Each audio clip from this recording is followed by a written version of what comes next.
بسم الله الرحمن الرحيم الحمد لله رب العالمين والصلاة والسلام على أشرف الأنبياء والمرسلين محمد وعلى آله وصحبه أجمعين اللهم انفعنا بما علمتنا وعلمنا ما ينفعنا وزدنا علما يا رب العالمين.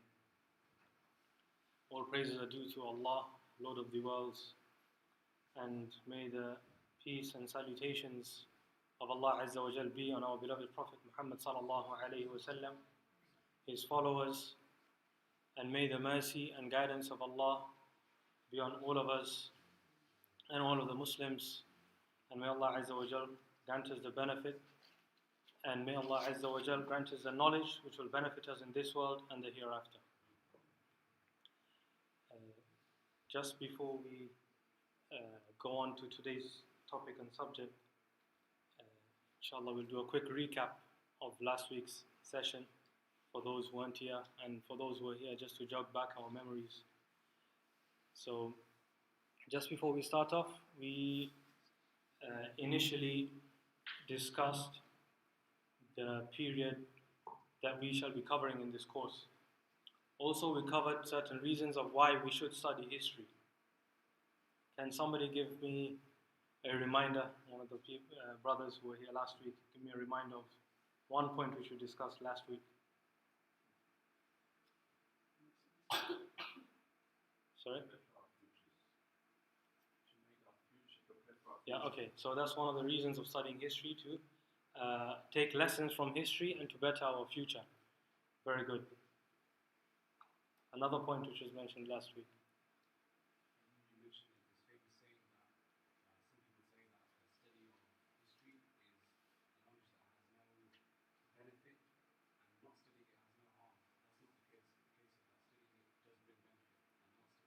Okay, very good. So the brother here, he said that one of the scholars, we mentioned the saying of one of the ulama of al-Maghrib, that there are some people who say that studying history has no benefit and not studying it has no harm, whereas it's the opposite. Those who study history will benefit and those who don't will be harmed. Anything else from last week? Sure.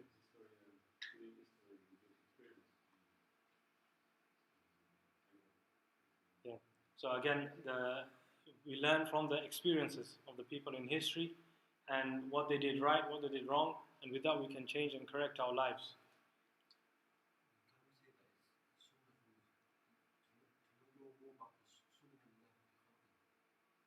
Okay, so the brother here mentioned a point which we mentioned last week, which was the Sunanullah, or the habits of Allah, or the rules that Allah has sent down for creation. We mentioned this last week. Another point which we mentioned was that Allah Azza wa Jal, He repeats many stories and incidents of the Quran of the nations that came before. Almost 1/3 of the Quran are incidents of nations that came before us. And if you look in the Quran, almost out of the whole Quran, from 30 ajza, from 30 parts of the Quran, the story of Musa alayhi salam in some way, shape or form is mentioned in 28 juz out of the 30. So out of 30 parts is mentioned in 28 parts. Sometimes in parts, sometimes in lengthy, sometimes large amount of the story. And not just the prophets, Allah mentions many people who came in the past, whether they were good, whether they were bad. Also we understand certain verses of the Quran better when we look at history. So we went through this, then we went through the books which we will be using and which will be used as a reference for this course, and for which you yourselves can use to study Islam more in detail, mainly in the English language. We covered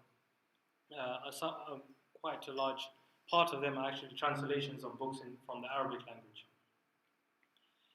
So that was last week, that was the introduction to the course. Inshallah, today we shall be going on to the second part of the course, second last session, and the chapter 1, which is the Pre-Islamic World.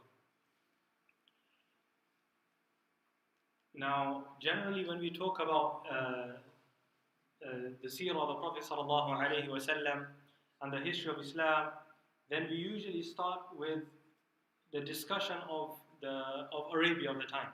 So we talk about how the Arabs used to live, what their lives were, etc. However, it is important for us to understand the full picture of the whole world at the time of the advent of the Prophet ﷺ. Now, does anyone here know the year in which the Prophet ﷺ was born? The year of the elephant. MashaAllah, that's good. So it was called the year of the elephant. Does anyone know the actual date? 570. MashaAllah.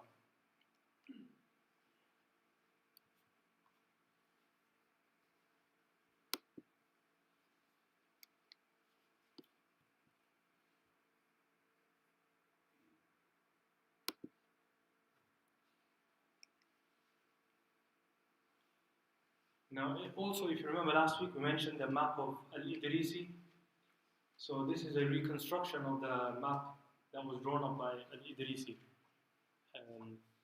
We will talk about that much later, and of al-Idrisi much later when we cover the period that he was born in and lived in. But I thought that I'll put part of the map on the screen today. Now, if you look at the map, it's upside down.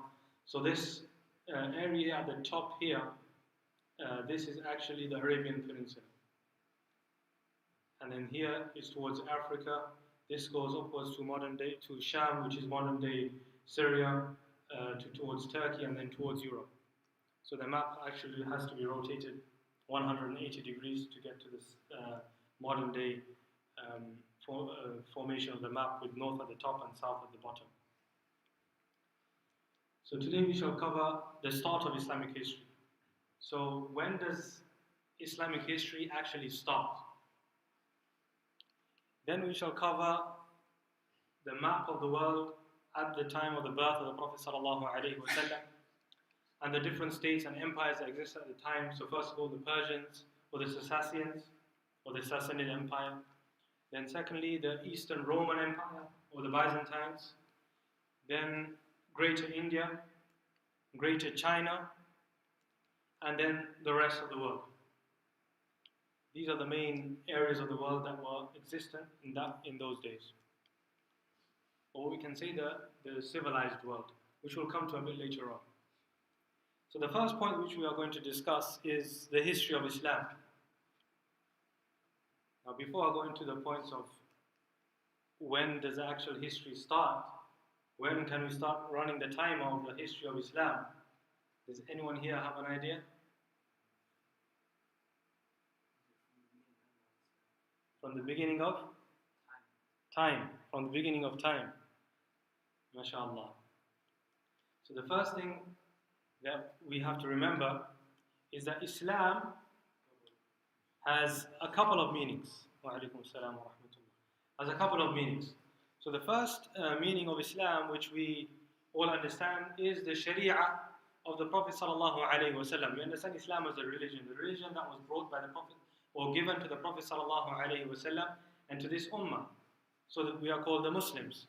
And in the nations that came before, the Jews, the Christians, etc., they came before the Muslims. So this is one understanding of Islam. We could say that's a technical understanding of Islam.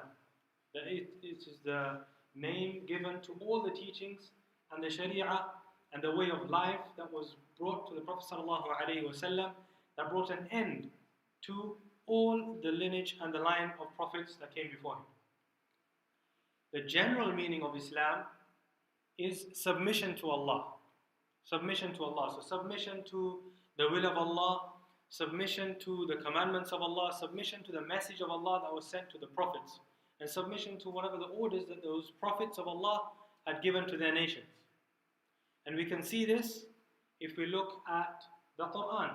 So if we look in the Quran, we can see the life of Ibrahim alayhi salam. Ibrahim alayhi salam came many thousands of years before the Prophet sallallahu alayhi wasallam. And Allah Azza wa Jal mentions in the Quran regarding Ibrahim alayhi salam. Is anyone a verse in the Quran where Allah Azza wa Jal mentions Ibrahim alayhi salam and Islam? ما كان إبراهيم يهوديا ولا نصرانيا ولكن كان حنيفا مسلما. Ibrahim alayhi salam was a Muslim. Now, does he mean that he was a follower of the Prophet sallallahu alayhi wa sallam? No. He was the great-grandfather of the Prophet sallallahu alayhi wa sallam. And the Prophet sallallahu alayhi wa sallam was from the lineage of Ismail alayhi salam, the son of Ibrahim alayhi salam. Yeah? Allah Azza wa Jal describes him as a Muslim in the Quran, meaning he submitted himself to the will of Allah. Yaqub alayhi salam, when he was asking his sons on his deathbed, that who will you follow after me? What did they say to him?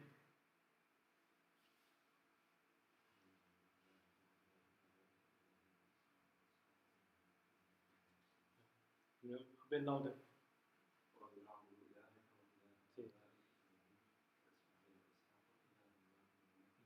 So in Surah Al-Baqarah, at the end of the first juz, Yaqub alayhi salam is on his deathbed and he says to his sons, who will you worship after me? Who will you worship after me? So they said to him, قالوا نعبد. They said, نعبد إلهك وإله آبائك. We'll worship your Lord and the Lord of your forefathers. إلهك وإله آبائك إبراهيم وإسماعيل وإسحاق إلها واحدا ونحن له مسلمون. That we are Muslims. Again, the word Muslims, Allah mentions here to the progeny of Yaqub alayhi salam. That we'll worship your father, your Lord, the Lord of your forefathers, Ibrahim alayhi salam, Yaqub alayhi salam, etc. And that we will be Muslims, meaning that we will submit to the command of Allah. So if you were to actually look at the history of Islam, then you will say that the history of Islam will start with Adam alayhi salam. Because he was the first prophet of Allah, he was the first man to submit to the command of Allah. Now obviously the history, if you were to start from Adam alayhi salam, would be a very long course and we would have to go into a lot of detail. Also, as we mentioned last week, that the history from Adam alayhi salam to the Prophet sallallahu alayhi wasallam is missing large parts. So for example, they used to say the story of Adam alayhi salam, then they'll miss out a few years until the flood, meaning Nuh alayhi salam. So يؤرخون بآدم عليه السلام, and then يؤرخون بنوح. So they started with the tariq of Adam alayhi salam, the history of Adam alayhi salam.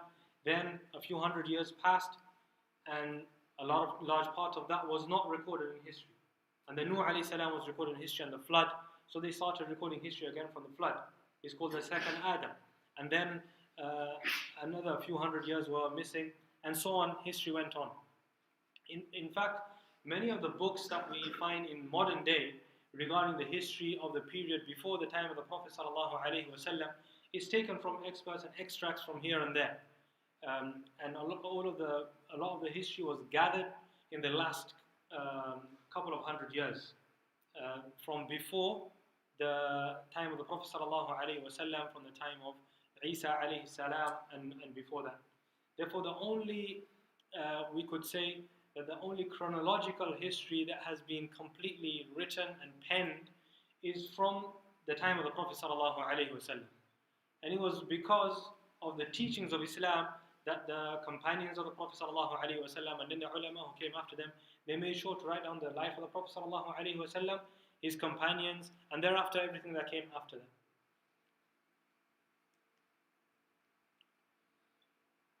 Now, after the history of Islam, we said that we shall go into and talk about the situation of the world at the time of the birth of the Prophet ﷺ, which was 53 years before Hijrah, and in the year 570 CE.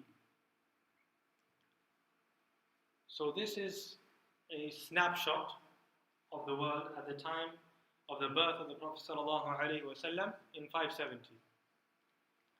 So towards the south is the Arabian Peninsula. The Arabian Peninsula, so this is the northern Arabian Peninsula. Now at the time in the Arabian Peninsula, there were mainly tribes. It was not ruled by any specific empire or power or one central government. The tribes used to have their own rule of law between each of the tribes. There used to be some understanding amongst the different tribes, but generally each tribe would rule the area in which they were inhabiting. So the main two empires of the time were Iran Shahr and Rome, which is the Persian Empire and the Byzantine Empire, or the Eastern Roman Empire. Now, if we were to go into the detail of the first of all, the Persian Empire.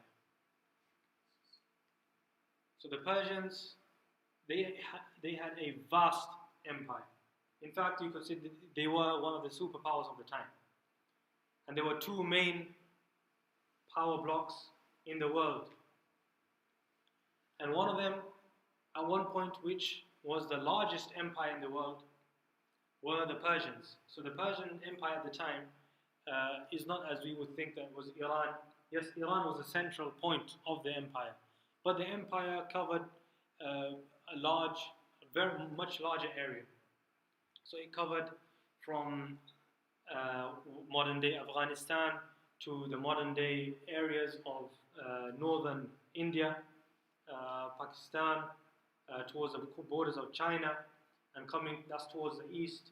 Parts of the Russian or modern day Russia were also under the Russian affiliate states in previous times. They were part of the Persian Empire, and then towards the west, they had conquered also parts of Iraq. In fact, at some points, they even had control of parts of Arabia, especially along the eastern coast. Along the eastern coast, down here we can see Abdul Qais, which is just above Bahrain. In that area, they used to have a large part of control, mainly as it was a passing route. Also, they used to control parts of Egypt at the peak of their empire. They had reached all the way towards Egypt in the west. And in the east, as we said, all the way to Mongolia. So as you can see, they had traversed large parts. In fact, they were ruling from the Himalayan mountains and the Himalayan peaks all the way to the Altai mountains in the south. So they had a vast empire of the time. Now the Persians, there's a very famous person on the that came in the history who was named by Zoroaster. Now, according to some reports, he was actually a prophet, and he taught the people Tawheed. Yet the people who came after him, they started worshipping him, just like we learn in the Quran that the Christians and the Jews, they gave divine qualities to Isa alayhi salam. وَقَالَتِ الْيَهُودُ عُزَيْرٌ ibn Allah. And the Jews, they said that Uzair was the son of Allah, just like the Christians say that Isa alayhi salam or Jesus is the son of Allah. Whereas they were only the prophets of Allah. So in the same way, the Persians before them had made individuals who had passed before them into divines, and they started worshipping them. And thereafter they started worshipping fire, and so they were commonly known as the fire worshippers. Ubbadun nar, those who used to worship fire. And they used to have a fire which they used to run and keep running for many years. And they would never let this fire go out. They would always keep on topping it up with fuel. Also, they used to worship other things. So they used to have a god who was for good, and they used to have an idol for bad. And that is how their lives used to revolve around the good idol and the bad idol. Anyone who was good, then he would be personified in the good idol. Anyone who was bad is personified in the evil idol.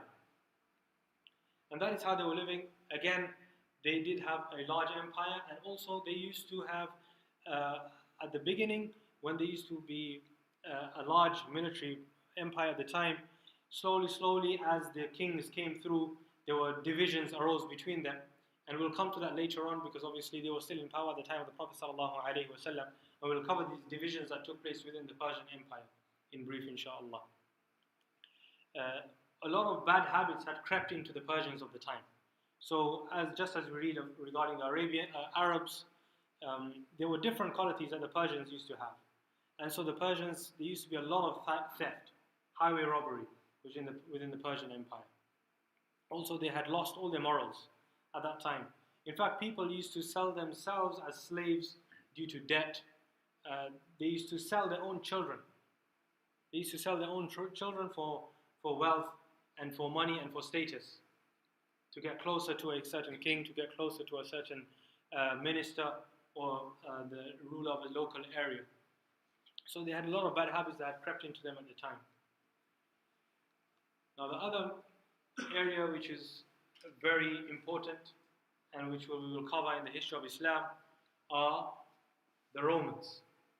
Now the Roman Empire is generally split into two: the Western Roman Empire and the Eastern Roman Empire. Now the empire that came before the Romans was the Greek Empire. And the Greeks, they slowly evolved into the Romans. They slowly evolved into the Roman Empire. And the Roman Empire therefore took on many of the traits and qualities which they inherited from the Greeks. Therefore, if you look at the academic scholars of the past, then obviously in the West, many of the scientists and people who are named are from the Greek philosophers, Greek scholars of logic, etc. There are fewer scholars of such who are mentioned from the Persian Empire. Although the Persian Empire at the time also did have many scholars in these fields. But the Persians were more known for their medicine. So many doctors and people in the profession of medicine, you will find they had come from the Persian Empire. And we will see this as we go along, as Islam spread. They took on different information, different knowledge, and different traits from these different empires as they grew into those areas. And in the different areas that they went, they had a different impact. So when Islam spread towards the west, so we are saying towards Sham, which is modern day Syria, towards the north of Sham, and then going towards Egypt, the traits that the Muslims took on in those areas are different and were different to the traits that were taken on by the Muslims who then went towards the east, heading towards Iraq, and then thereafter heading towards Iran or Persia and modern day Afghanistan, and then towards India, further on. Inshallah, we'll take a 2-minute break, and then we'll come back with the second part, discussing a bit more regarding the Roman Empire and the other important players and major players at the time. Inshallah.